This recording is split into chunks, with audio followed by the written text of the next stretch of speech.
S A Congress کی بات کرتا ہے. جیسے میں آپ کو بتاؤں، لیجسلیچر، پارلیمنٹ، کانگریس، یہ تینوں ایک ہی شبد ہے.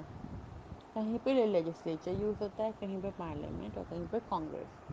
تو یو ایس اے اپنے پارلیمنٹری ہاؤس کو کانگریس کہلاتا ہے. یہاں پہ بھی دو طریقے کے ہاؤس ہیں. ایک تو ہم کہتے ہیں ہاؤس آف ریپرزینٹیٹیو اور ایک کہتے ہیں سینٹ. سینٹ بھی ایک ایسے ہی جگہ ہوتی ہے جہاں پہ لوگ باگ بیٹھ کے ڈسکس کر سکتے ہیں کہ آگے فردر موسٹ کیا پالیسیز کریٹ کرنی ہے.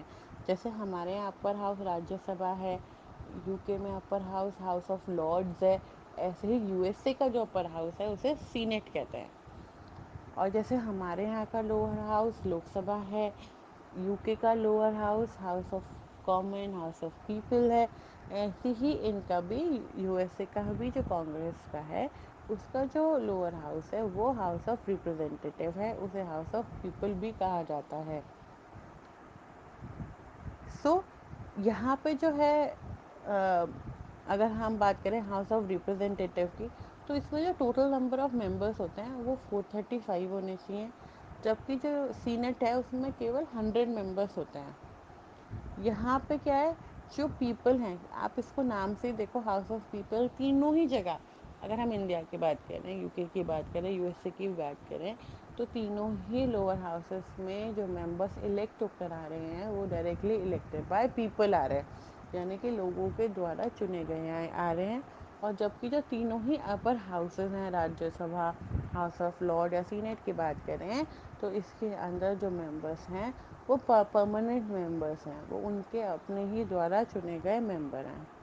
ٹینیور کی بات کریں، ان کے کاریہ کال کی بات کریں، تو جو لوور ہاؤس ہے اس میں میکسیمم ٹینیور 2 سال کا رہتا ہے، جبکہ جو سینٹ ہے کیونکہ یہ ایک پرماننٹ چیمبر ہے، یہاں پہ ٹینیور ہے وہ لگ بھگ 6 سال ہے، سیم لائک انڈیا.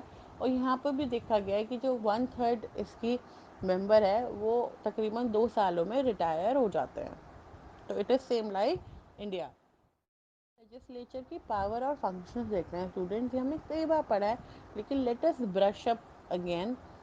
تو لیجسلیچر کے پاور کون سے ہوتے ہیں، یعنی کہ 3 آرگنز دیکھتے ہیں اس کے، لیجسلیٹو، ایگزیکٹو اور فائنینشیل.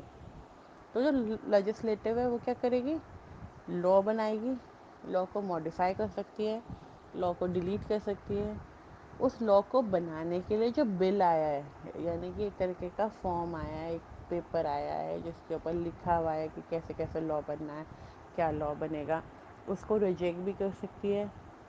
اس بل کو ڈیلیٹ بھی، مطلب اس بل کے اوپر ڈبیٹ کرا سکتی ہے، یعنی کہ اس کے پرونس اینڈ کونس کو ڈسکس کر سکتی ہے، ووٹنگ کرا سکتی ہے، رائٹ. اور اس فارم کو لیجسلیٹو کمیٹی میں بھی تبدیل کر سکتی ہے، یعنی کہ بنا سکتی ہے اس پرٹیکولر بل کے اوپر ایک لیجسلیٹو کمیٹی جو صرف یہی ڈیسائیڈ کرے گی کہ اس کی روپ ریکھا کیا ہوگی. مینس جو لیجسلیٹو ہے وہ to make law, to modify law, to delete law, to reject the bill, to debate bill, to form legislative committee. Executive کیا کرے گی، ٹو آسک کویشچنس، کویشچن پوچھ سکتی ہے کہ کیا بل ہے، کیوں بنانا ہے، کیا نیڈ ہے، اس کی کیا ضرورت ہے عام جنتا کو. To control and criticise executive, وہ کنٹرول کر سکتی ہے، کرٹیسائز بھی کر سکتی ہے، یعنی کہ جو اس کے بارے میں بات کر رہا ہوگا اس سے سوال جواب پوچھ سکتی ہے، ڈانٹ دھمکا بھی سکتی ہے. To pass no confidence motion, executive کے پاس ایک پاور ہوتی ہے کہ وہ نو کانفیڈنس موشن بھی پاس کر سکتے ہیں. مینس وہ یہ بول سکتے ہیں کہ ہمیں یہ بل سمجھ میں نہیں آیا، ہم نہیں اس کے بارے میں بات کریں گے، اس کو واپس خارج کر دیا جائے. To control national and international policies, national اور انٹرنیشنل جتنی بھی پالیسیز ہے اس پہ بھی وہ اپنا کنٹرول رکھتی ہے. ٹو آسک ڈیزگنیشن، اچھی اچھی بڑی بڑی جو عہدے پہ لوگ ہیں ان کا ڈیزگنیشن بھی وہ مانگ سکتی ہے in case of any kind of impeachment. Financial دیکھیں، فائنینشیل کیا کرتا ہے، فائنینشیل بجٹ پاس کرتا ہے.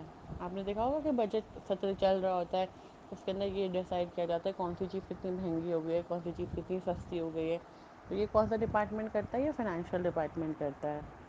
To debate and discuss on budget, to audit and checks account, وہ کسی بھی طرح کے ایکسپینسو ایکسپینسز کو دیکھ سکتا ہے، اس کے اوپر آڈٹ کر سکتا ہے، اس کے اوپر چیک رکھ سکتا ہے. ٹو فارم فائنینشیل کمیٹی، وہ بھی اپنے لیے کوئی بھی ایک فائنینشیل کمیٹی بنا سکتا ہے کسی بھی پرٹیکولر میٹر پہ.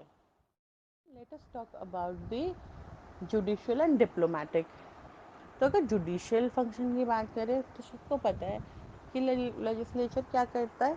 لیجسلیچر جتنی بھی جوڈیشل پاورس ہیں اس کے اوپر انڈائریکٹ کنٹرول رکھتا ہے. اس کے پاس اتنی پاور بھی ہے کہ وہ ججز کو ریموو کر سکتا ہے ان کیس آف امپیچمنٹ، کسی بھی طریقے کے امپیچمنٹ سے related. To control judicial activity through executive in some extent. To remove president and vice president. Diplomatic کیا کرتے ہیں؟ To discuss foreign policy of a country. Country کی جو فارن پالیسیز ہیں، یعنی کہ ایکسپورٹ اور امپورٹ جو باہر سے ہوتا ہے، ودیش کی جتنی پالیسیز ہیں جنہیں ہم ودیش نیتی بھی کہتے ہیں، وہ ڈسکس کرتے ہیں. To give a shape of foreign policy. باہر فارن سے ریلیٹڈ جتنی بھی پالیسیز ہوتی ہیں وہ کیسے بنیں گی، یہ کون کرتا ہے؟ یہ ڈپلومیٹک ڈپارٹمنٹ کرتا ہے. To discuss bilateral issues. کسی بھی طرح کے دو طریقے کے ایشوز کو وہ ڈسکس کرتا ہے. To discuss international treaties and agreement. ہم باہر کی ودیشی کسی بھی کمپنی سے یا ودیش کے کسی بھی کنٹری سے ہم اگر کوئی سمجھوتے کرتے ہیں تو اس کی بھی ساری ڈیزائننگ، روپ ریکھا، کیا ہم سمجھوتے کر رہے ہیں، یہ سب کچھ کون دھیان رکھتا ہے؟ یہ سب کچھ ڈپلومیٹک ایجنسیز دھیان رکھتی ہیں.